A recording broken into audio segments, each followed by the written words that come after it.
Welcome back to the Taiwan Outlook. I'm your host, Wu Ruiguo. We will continue our discussion with Professor Wang Gaochen, Director of the Graduate Institute of Strategic Studies at Danjiang University. Gaochen, in this segment, we're going to start off with Asia. Okay. We understand that, as I said at the beginning, Taiwan Strait, because of improved cross-strait relations, is no longer considered a hotspot around the world. But we look northward, we see Korean Peninsula between North and South Korea, especially in the last few weeks. North Korea has been making a lot of noises, quote unquote, with the test launch of ballistic missiles and also supposedly underground nuclear test. What do you think the North Korean intentions are? What is trying to convey to the rest of the world and countries surrounding North Korea, especially like Japan and China? What's the message behind all these actions? I think at least for several reasons. First, that North Korea want to prove, I personally think that it has right to develop its own national defense policies, including developing nuclear capacities, long-range missiles, launch capabilities, to show that it is an independent country. It wants to develop what kind of defense policy it wants to have. The second that because of the standstill of the six-party talk, I think the North Korea and also seeing that the improving relations, the closing relation between South Korea and the United States, so it has a certain kind of feeling threatened by the surrounding country, especially from the U.S. and South Korea, and also including Japan. So North Korea decides that the best way to defend its own security is developing nuclear weapons. I think that's because of with that kind of weapon, it thinks that it's be able to deter other countries to threat its national security. To pose a threat to the North Korea. Right. But there's and also the third reason, if I may add that, please. Also is I can judging from its previous behavior.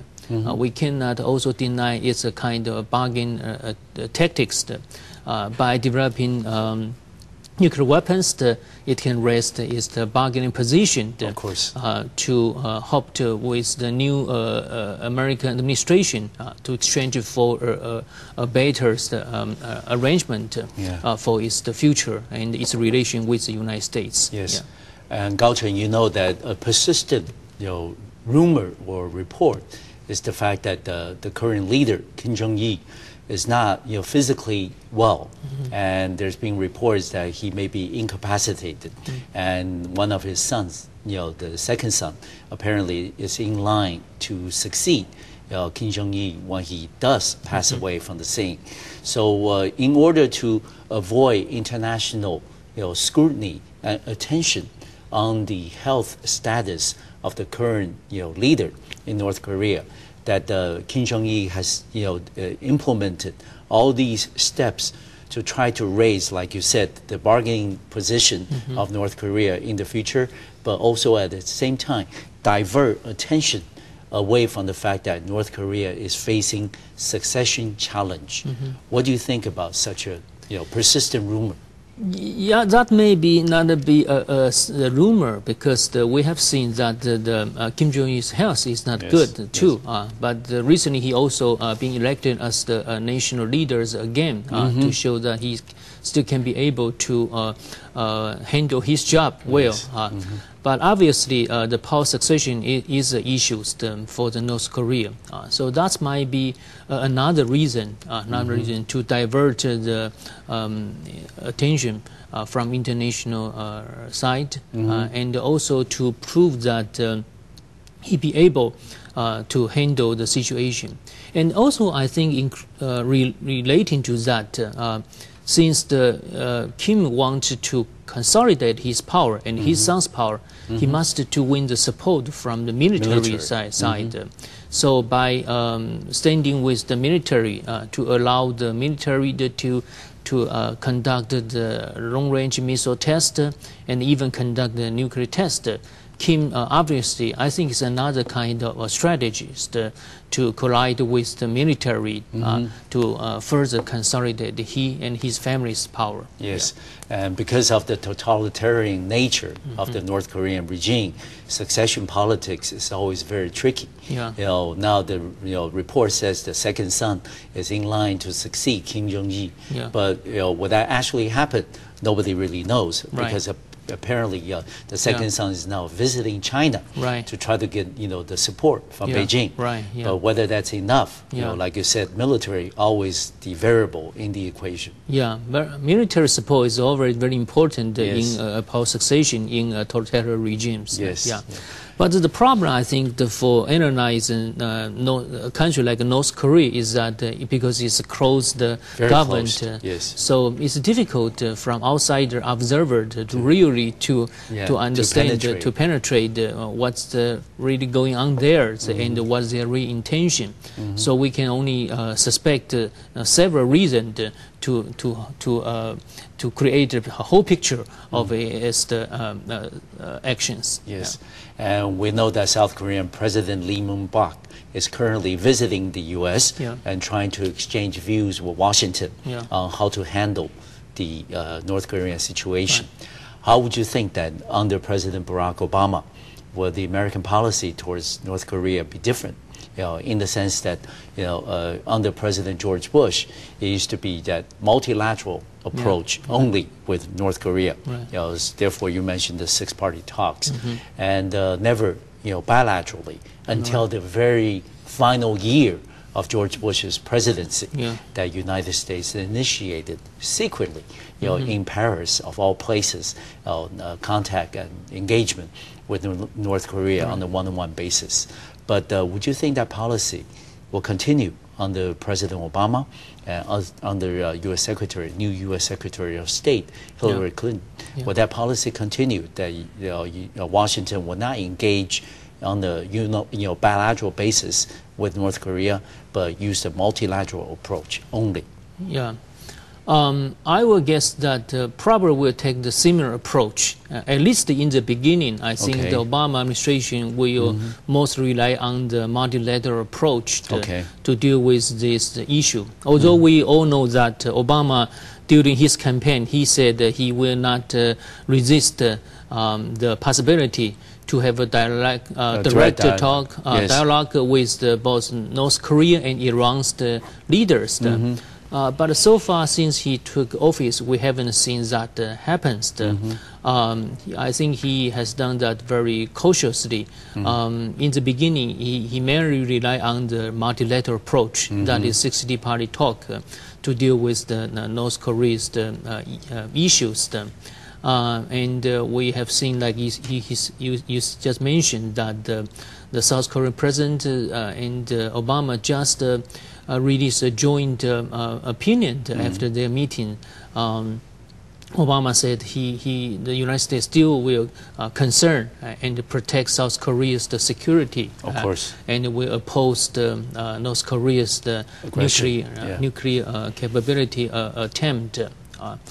So I think that at the first stage, I think the Obama administration will still rely on the multilateral approach, and also I think it's not good timing to have a bilateral talk, especially North Korea has conducted the nuclear test. If the Obama administration right now have a bilateral talk with North Korea, I think Japan and South Korea and even China, I think, will be feel suspicious on this, very nervous about this action.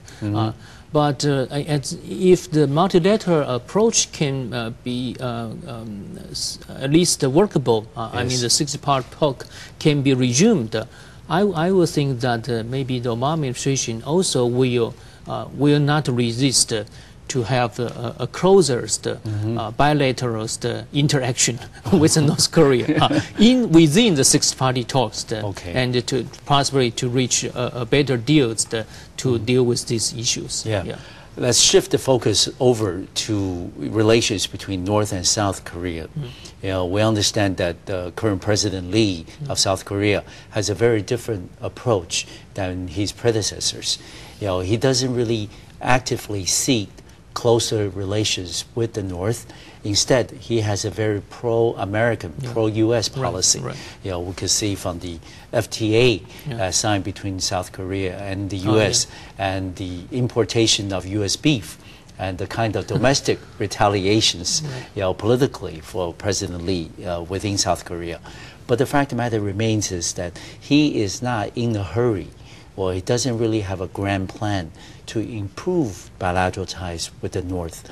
How would you think that would change the balance, not only in terms of military security area, but also in terms of the overall, the exchange of families, the social contacts, the economic relations? How would that change under the circumstances between the North and South Koreas?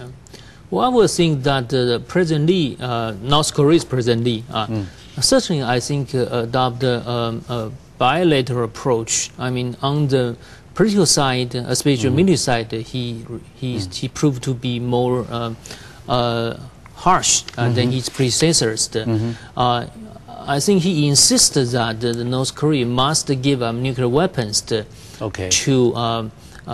have any improvement of relations. Yeah, and in exchange for South Korea's economic aid to North Korea.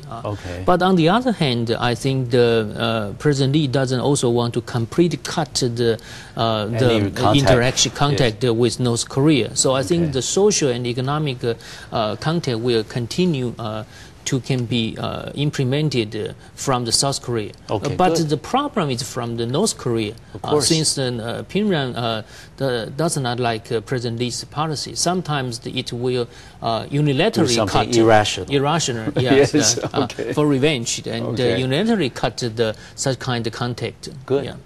All right. After identifying the trouble spots around the world, we're going to take a short break, and we'll be right back to the Taiwan Outlook, and we will continue to discuss what are the changes likely in U.S. security policy towards Asia and towards the rest of the world. We'll be back in 3 minutes.